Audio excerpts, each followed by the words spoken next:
네, 시청자 여러분 안녕하십니까? 구독자 여러분 안녕하십니까? 100원, 200원 후원해 주시는 분들께도 이제 감사의 말씀을 드리고요. 저는 그렇습니다. 정말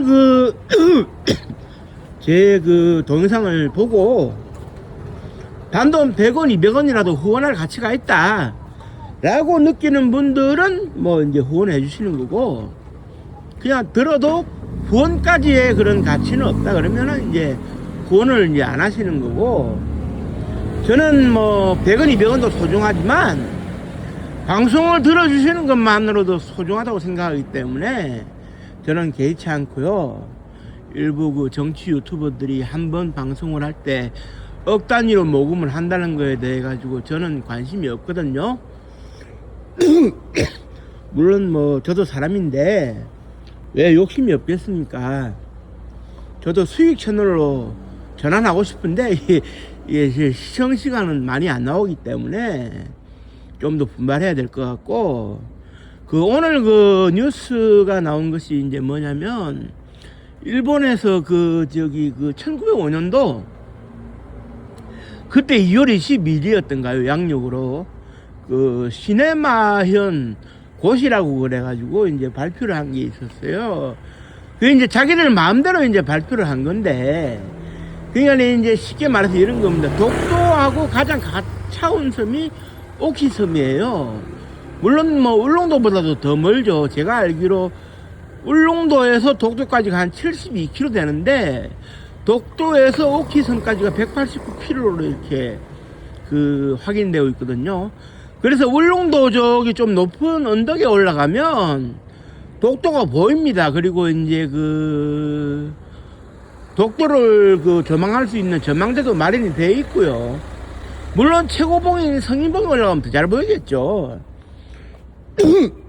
그런데 일본 오키섬에서는 독도가 보이질 않습니다.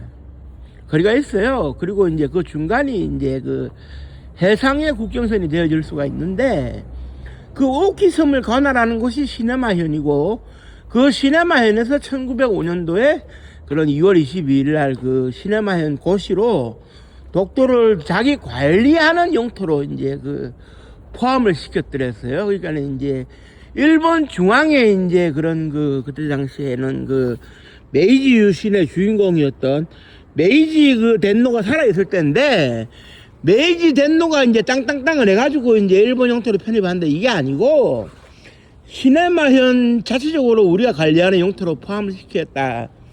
그러니까 중앙정부의 승인이 없었으니까, 영토 문제에 있어가지고 중앙정부의 승인이 없었다는 것은, 그거는 인정받을 수가 없는 거죠. 오늘날 우리가 이제 예를 들어가지고 부산광역시가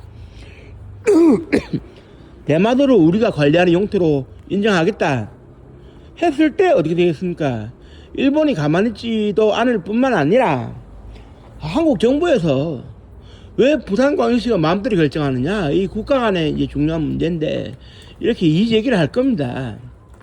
그러니까 이제 시네마현 고시라는 것은 말도 안 되는 얘기인데, 그거를 이어받아 가지고 이제 시네마현에서는 2월 22일 날 다키시마의 날이라고 이제 자기들은 이제 죽도 일본말로 다키시마라고 이제 표현을 하는데, 다키시마의 날을 기념을 하고 이번에도 기념식을 했어요. 그래 이제 정무 참사급이 아마 행사에 중앙정부로 대표 참가한 걸로 알고 있는데, 정무 참사라고 하는 것이 차관보급이거든요. 우리로 치면. 그러니까 장관급이 왜 안 왔느냐, 이런 내부적인 그런 얘기가 있었다고 하는데, 그것과 관련되어 가지고 시네마현에서는 자기들이 관리하는 영토라고 생각을 하기 때문에 독도의 주거지를 옮길 수 있다. 즉 다시 말해 가지고 본적지를 옮길 수 있는데, 시네마현 소속된 다케시마라고 해가지고 이제 정확하게 이제 행정구역으로 이제 번지수가 구분이 안 됩니다.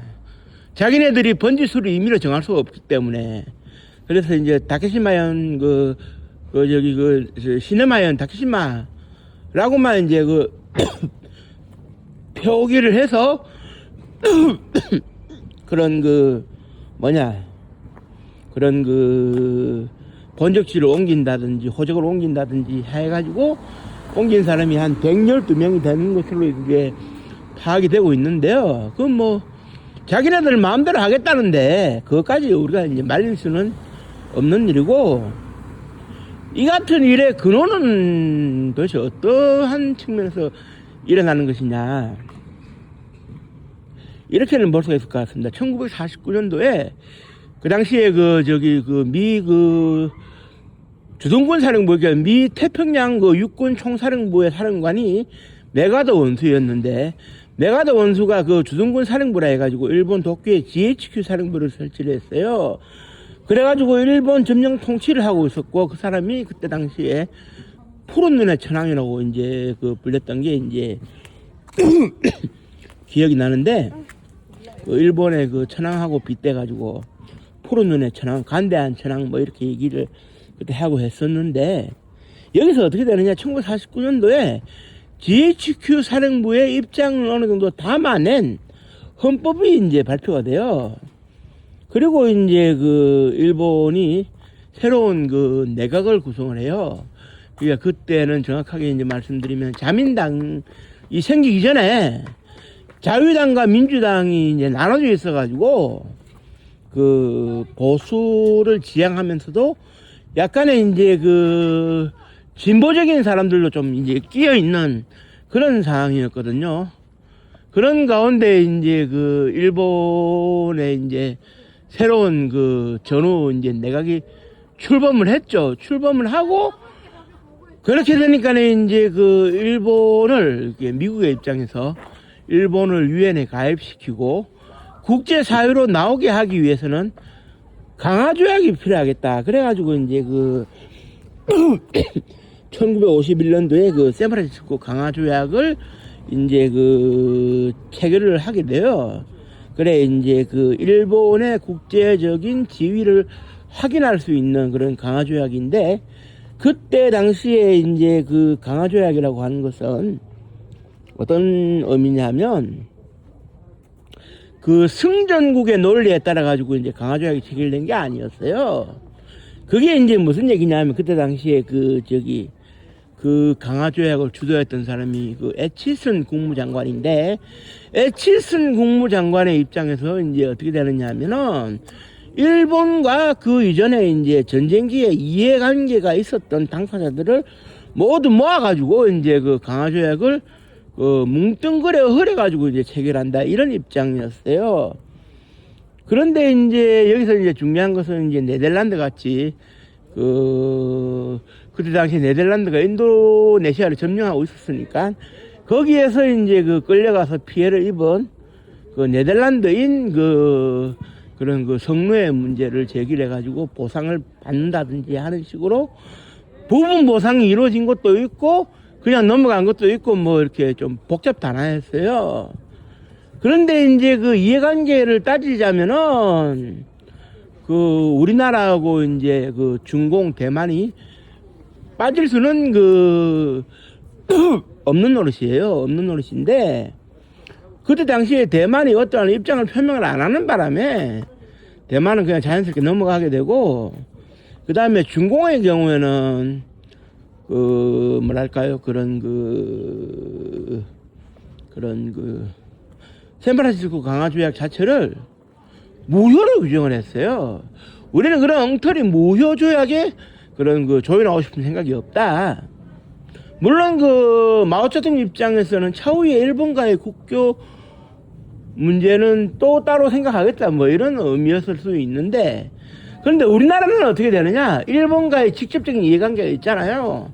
36년 동안 강제하던 억압 속에서 이제 살아왔다는 점, 이게 이제 중요한데, 이제 처음에 제가 확인한 바에 따르면은 당시에 주미 한국 대사관의 공사였던 한표 공사도 이제 증언했습니다만은, 에치슨 국무장관이 애시당초에 발표한 명단에는 한국이 이제 포함이 돼 있었어요. 샌프란시스코 강화조약에. 이게 이제 무슨 의미냐면, 일단 에치슨 국무장관이 누구냐 하면은 한국과 대만을 그런 미국의 방어선에서 제외를 하겠다는 그런 에치슨 라인을 선포를 하면서 북한에게 도발을 할 수 있는 그런 기뜸을 해주는 식의 그런 그런 라인을 선포한 바 있었던 바로 그 에치슨이에요. 그 에치슨 국무장관이 어떻게 되느냐 하면은 이렇게 보면 될 것 같습니다. 그러니까 이제 독일의 그런 제3제국의 전후청산 과정에서 그 당시에 침략을 당했던 폴란드가 임시정부를 꾸려가지고 대응을 한 사실이 있는데, 이 폴란드의 임시정부가 인정을 받았던 것처럼 한국도 상위 임시정부가 있었으니까 이거를 같은 선상에서 놓고 볼 수 있다. 그래서 한국도 이제 당연히 참가를 할 수 있는 권한이 있으니까 참가를 해라. 우리 정부에다가 이제 이승만 대통령한테 이제 초청장을 보냈어요. 그런데 이제 보냈는데 이제 여기서 이제 어떤 변수가 이제 생기냐면, 그때 당시에 우리의 입장이 조금 오매했어요. 일본과의 문제에 있어가지고 단독으로 우리가 좀 해결해볼까 하는 그런 생각도 없지 않아 있었던 데다가, 또 우리는 또 전쟁이 이제 벌어져가지고 1951년도에는 서로가 이제 물량 대결을 펼치면서 소위 제2차 세계대전에 유럽 전선에서 벌어진 바 있었던 거를 소위 그런 참호전 비슷하게 이제 전개가 돼가지고 고지 하나를 더 뺐느냐 빼앗기느냐의 싸움을 하고 있을 때였거든요. 그러니까 이제 거기다 국제조약에 우리가 이렇게 나가본 적도 없고, 그러니까 뭐라 그래야 되겠습니까? 좀 이렇게 우리로서는 좀 낯선 상황이었죠. 그렇지만 우리도 나가가지고 조약국에 이제 한 나라로서 서명을 하게 되면 일본으로부터 받아낼 거는 엄청나니까 큰 기대를 했던 게 사실입니다. 사실인데 문제는 뭐냐, 51년도에 딱 접어들었는데 에치슨 국무장관이 뭐라고 하느냐, 한일 간의 문제에 있어가지고는 역사 문제부터 포함한 이 모든 것을 별도로 해결할 수 있는 장아리를 마련해야 된다. 그래서 한국이 샌프란시스코 강화 조약의 참석 멤버가 되어서는 안 된다라는 입장을 표명을 합니다. 그러니까 우리 정부는 이제 당연히 이제 폴란드 임시정부의 사례를 들어가지고 강력 항의를 하는데 이게 받아들여지지가 않았어요. 그래 이제 그거를 이제 지금 이제 돌이켜 보니까는 이제 에치슨 국무장관이 한국을 거쳐가지고 일본을 방문해가지고 이제 일본의 이제 총리를 만나가지고 샌프란시스코 강화조약에 대해 가지고 대략적으로 설명을 하면서 우리 미국이 짜놓은 판에 따라오면 된다. 그랬더니 일본의 총리가 이제 반발을 하는 거예요. 일본의 당시 이제 총리는 우리에게는 잘 알려져 있죠. 한국 전쟁이 발발했을 당시에 신이 일본을 돕기 위해서 한반도에서 전쟁을 일으켜 주셨다. 이거는 칭송할 일이다라는 망언을 쏟아부은 바로 그 총리인데요. 그 사람이 에치슨 국무장관한테 대놓고 사정을 했어요. 지난날 자기들이 식민지배를 했던 36년의 역사는 인정하는데, 문제는 그걸 인정하다 보면 우리나라는 천문학적인 금액으로 해가지고 한국에 돈을 지불해야 될 가능성이 있다. 그러면 일본은 새롭게 시작도 못 해보고 거덜나게 된다. 일본은 영영 일어설 수 없게 되는데, 미국 너의 입장에서는 너가 이제 우리를 이제 군정 통치를 하고 있는 입장에서 원하느냐 안 원하느냐 이렇게 얘기를 해봐라. 그러니까 이제 에치슨 국무장관이 머릿속이 복잡해지는 거죠. 전후의 동북아시아 지역에 있어가지고 한반도를 그런 공산주의에 대한 방파제 역할을 하면서 일본을 키우려는 입장이었는데, 미국의 입장이. 그런데 이제 지난날의 역사를 샌프란시스코 강화조약에서 정리를 해가지고 일본이 상상을 초월하는 배상금을 소위 연부 연납으로 이렇게 지불을 하게 되면 일본은 매년 돈을 버는 족족 한국에 갖다 주다가 이제 버려나 본다. 이러면은 일본을 키울 수 있는 그런 게 없지 않느냐. 이렇다면은 이거는 안 될 말이기 때문에라도 일본 총리의 그런 그 입장을 좀 이해하는 듯한, 그래가지고 스즈키란다. 에치슨 국무장관이 일본 총리의 입장을 받아들인 겁니다. 야, 이거 한국과 일본의 그런, 일본과 한국의 이제 그런 역사 청산과 그 보상 문제는 다른 자리에서 마련이 돼야 되겠다. 공식 테이블에 올랐다가 일본이 천문학적인 배상금으로 땅땅땅이 되면 미국이 그리는 전후 질서 처리 문제에 있어가지고 이게 답이 안 나올 것 같다. 이렇게 이제 돼버린 거예요. 그래, 이제 일본의 총리는 그때 당시에 워싱턴까지 건너가가지고 당시에 트루먼 대통령하고도 이제 만났어요. 만나가지고 이제 일본의 입장을 설명하면서 지난날의 역사가 어떻게 됐든지 간에 천문학적인 금액을 배상을 해야 되는 문제에 직면하면 일본은 그냥 문 닫는 게 빠르겠다, 이런 식으로 노골적으로 협박도 하고 그랬어요. 그때 당시에 일본 총리뿐만 아니라 일본 내각에서는. 그래가지고 이제 결국 트루먼 대통령도 그러면은 일본과 한국의 그런 현해탄의 문제는 다른 자리에서 매듭을 지을 수 있는 기회를 만들어 보자. 이렇게 미국의 입장이 이제 변하게 되는 거죠. 그러니까 우리로서는 상당히 소중한 기회를 놓치게 되는 겁니다. 상당한 기회를 놓치게 되고, 일본의 입장이 전적으로 수용이 되니까. 그래, 이제 결국 그거였어요. 그때 당시에 일본 총리가 미국의 트루먼 대통령을 만났을 때 했던 얘기의 핵심은, 미국이 주도를 해가지고 새 판을 짜는 데 있어가지고 샌프란시스코 강화 조약을 맺으라고 하면 우리는 맺을 수밖에 없겠지만, 한국이 참여를 한다면 우리는 절대 도장을 찍을 수가 없다. 도장을 찍는 순간 나라는 망하게 돼 있는데 왜 도장을 찍느냐.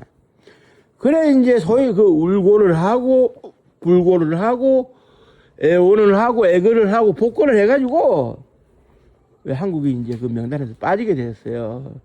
그러니까 국제 질서 속에서 한국이 이제 세계에 이제 나서게 되고, 또 다른 일방으로 이제 일본으로부터 이제 정식으로 이제 우리가 요구할 수 있는 것들을 요구할 수 있는 기회를 놓쳐버린 거예요. 참 우리로서는 안타까운 일이죠. 그리고 세월이 흘러가지고 65년도에 8억 달러 규모에서 통치는 이런 협정이 나온다는 이 자체가 잘못된 거죠. 우리가 정당하게 받을 권리가 있는데 받지도 못하고, 그리고 일본은 그 뒤에 이제 독립축하금이라는 용어도 쓰고, 그리고 이제 그때 이제 독도 문제도 제대로 이제 매듭이 지어지지 않고, 이게 지금도 샌프란시스코 강화조약에 대해 가지고 해석이 좀 서로 간에 이제 남달라요. 이 일본이나 한국이나. 그러다 보니까 이게 해결 안 되는 문제들이 있어가지고 오늘날 독도 문제부터 해서 많은 문제들이 생기고 있는 거거든요. 그러면 결론은 이제 뭐냐? 한국과 일본 사이에는 샌프란시스코 강화조약에 준하는 그런 특별협정이 다시 맺어질 필요가 있다. 그런 법리적인 그런 논점은 발생한다. 이게 이제 제 생각인데, 그때 당시에 담당자들을 깨워가지고, 무덤 속에 있는 사람들을 깨워가지고, 왜 그때 똑바로 안 했느냐, 이렇게 물을 수는 없는 얘기고, 그들의 법적 정통성을 이어받은 오늘날의 한미일 행정부가 모여서 이걸 논의하는 장이 마련이 돼야 되지 않겠나. 저는 그렇게 봅니다. 그것이 돈을 얼마 더 뜯어낸다, 이 문제가 아닌 것이고, 명확하게 규정을 짓는다는 얘기이기 때문에 조금 이제 고민이 필요한 대목인 것 같아요. 그래서 이 지점에 대해서 법적으로 이제 할 수 있는 얘기에 대해 가지고는 다음에 또 제가 방송을 통해서 한 번 더 자리를 마련하도록 하겠습니다. 그리고 오늘은 오랜만에 제가 구독 한 번만 눌러주시고 가시라, 이렇게 말씀드리겠습니다. 월요일인데요. 날씨가 좀 밤에는 춥고, 내일은 또 이제 오늘 밤 사이에 비가 내린다고 하니 조금 이제 출퇴근에 유념하시기 바랍니다. 고맙습니다. 감사합니다.